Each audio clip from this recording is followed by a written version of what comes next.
Очередной задержан фигурант в деле о гибели, убийстве, по сути, предпринимательницы на Строгинском бульваре. Я так кратко напомню, это тот случай, когда вошел какой-то футболист, там прозвучал, так что, наверное, это определяющий такой момент.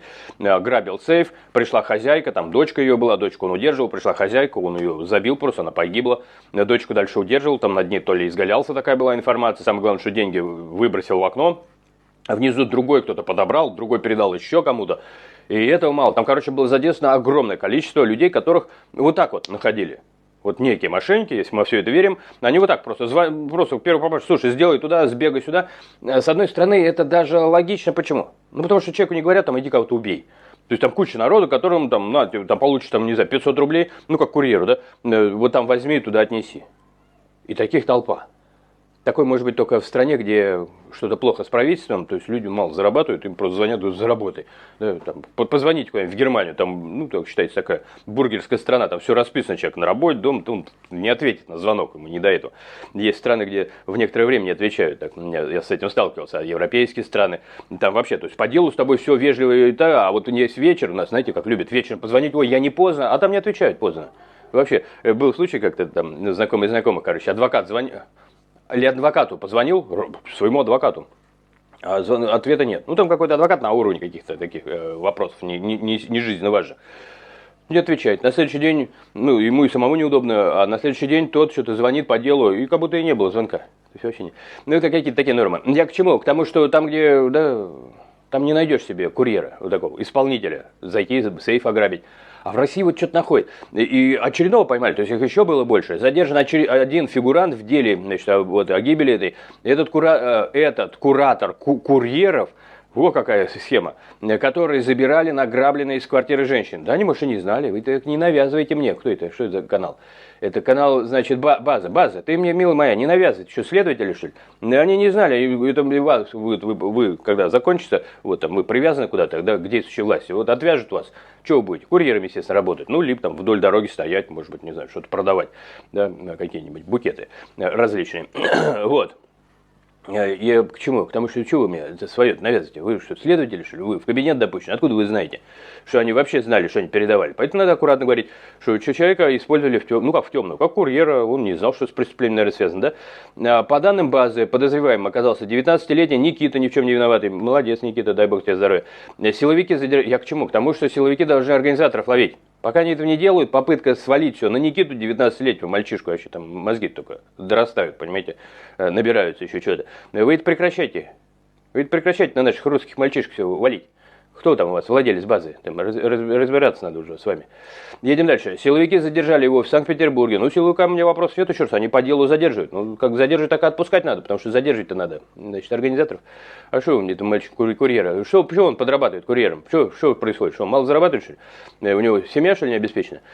Парень по зданию, надо спросить, что там это расплывшаяся, это улитка узбекская, там на яхтах плавает на ваши деньги. Что это там она? Почему она? Все деньги забрала, что ли? Почему ничего не оставила Никите и его семье? Парень по заданию организаторов преступления подыскал курьеров, которые забрали, ну, то есть, ну, как-то, да, то есть, он говорит, подыщи, ну, подыскал. То есть такой супервайзер. Забрали ценности и деньги из квартиры предпринимателя. Ну, то есть он сказал, что-то заберите, ну, там ничего криминального, наверное, да, он так думал, скорее всего. Эта база что-то пытается нам навязать, видимо. А затем координировал их, чтобы те передали какие-то вещи, здесь написано ограблено, база совсем съехала с катушек.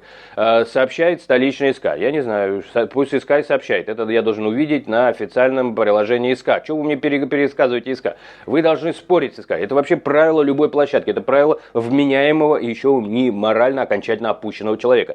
Если он даже высказывает чье-то мнение, в Ютубе вообще под запрет можно попасть под санкции своего ютубные.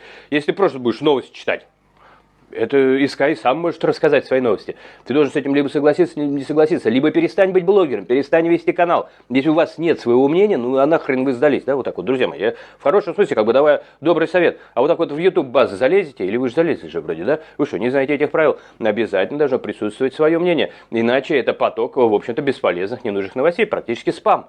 Потому что и без вас новостники есть. Вы идите и новостями занимаетесь. Чего вы сюда залезли-то? Да? Нет? Что? Едем дальше. Ранее по этому же делу задержали несколько молодых людей. Среди них 20-летний футболист. Да, ну там криминал мощнейший. которого подозревают в убийстве, да. Девушка, проходящая по делу как соучастница, не знаю, доказывать надо. Просто человек, которого вслепую могли использовать. Это, так, как я так понимаю, что та, которая под окном что-то там подбирала. И что? Что там, преступление? Вот я работаю курьером, я работал курьером. Там какие только заказы не приходят, иногда просто иной раз сложно выполнить. Иногда пойди купи за свои деньги.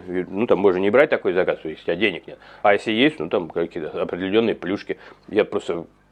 Я что, я по лезвию что ходил? Я бегущий по лезвию был, оказывается. Надо же, как интересно работают силовые структуры. Это, оказывается, я наверное, очень сильно рисковал. Что за фигня-то? Просто подрабатываешь, потому что страна богатая, думаешь, а ты жадный, еще хочется заработать там 500 рублей, значит, к своим миллиардам долларов нефтяным и газовым. Вот так вот жадный я. То есть я, оказывается, рисковал. Вот так вот скажете, пойди там что-нибудь, да, там, я из окна, вот там, не знаю, я неходячий, выбросил что-то из окна. Да, рассказать-то можно, вот я на ходу сочиняю. Там неходячий, там мой отец, да, там лежачий, вот он выкинул из окна, слушай, у меня там, я работаю вот, много, тоже жадный, денег много, но работаю. Пойди, поднимись под окна и отнеси, отдай там человеку, он мне отнесет на работу. Все. Что я, под криминал подписался, что ли? Я же не знаю, что там лежит. Почему я это не должен выполнить? Почему? А здесь мне тут же преподносят, что вот это, значит, она соучастница. Кто это сказал? Смотрите, слово «соучастник» может использоваться уверенно и силовыми структурами тоже. Я не база, поэтому я с чем соглашаюсь, с чем-то нет. И даже если это реально Следственный комитет такое публикует, то я напоминаю Следственному комитету, вы можете говорить о соучастии, только если вы главного организатора поймали. А иначе откуда вы знаете, чему, кто, как соучаствовал? Что вы вообще знаете? Ничего не знаете? Ну, молодцы, сидите тихонечко, не позорьтесь. Да, вот так иногда хочешь сказать, человек погиб. О человеке расскажите, что там с отцом, он в Дубае жил-пожил, потом уехал из Дубая, поехал в Иран. Какая странная смена, значит, места работы. Вот очень любопытно вокруг этой семьи. Там, глядишь, станет понятно, что за сейф и почему на него вышли. И почему столько сил и столько курьеров использовали. Это же какая работа была проведена. Там и это курьер, да, то есть, ну, то люди там мозг выносили. Ну, зачем такие сложности? Словно обрубали концы. Хотя знали бы, наверное, кто будет расследовать, может, и не обрубали бы вы. И так не пытаетесь находить организаторов никогда. Да? Либо нам не рассказывайте. Стоит рассказывать, а то я вот замущаюсь. Я виноват в этом? Или потому что вы не рассказываете? Может, вы уже раскрыли всех организаторов? Просто они пока не знают об этом. После, значит, убийства он забрал часть похищенного, передал другим фигурантам в одном из торговых центров на территории Новой Москвы. Ну и все. Ни одного обвинения здесь не вижу. Ну, кроме того, который просто ударил человека, там, погубил жизнь. Тут и говорить нечего. Все остальное... Идите со своей кофейной гущей, дальше разговаривайте. Зачем к нам, к людям обращать, тем более России? Это умнейшие люди. А вы нам вот это, значит, пытаетесь жидкое свое, значит, в уши налить. Вы давайте это самое, в своих ушах это дело оставляйте. А лучше пользуйтесь ватными, значит, понимаете, палочками пользуйтесь. Понимаете? В разные дырки их засовывайте, которые, может быть, забились сероводородом, образно выражаясь. Всем здоровья, друзья мои, процветания. Ну вот есть к чему придраться. А вы как считаете? Увидимся.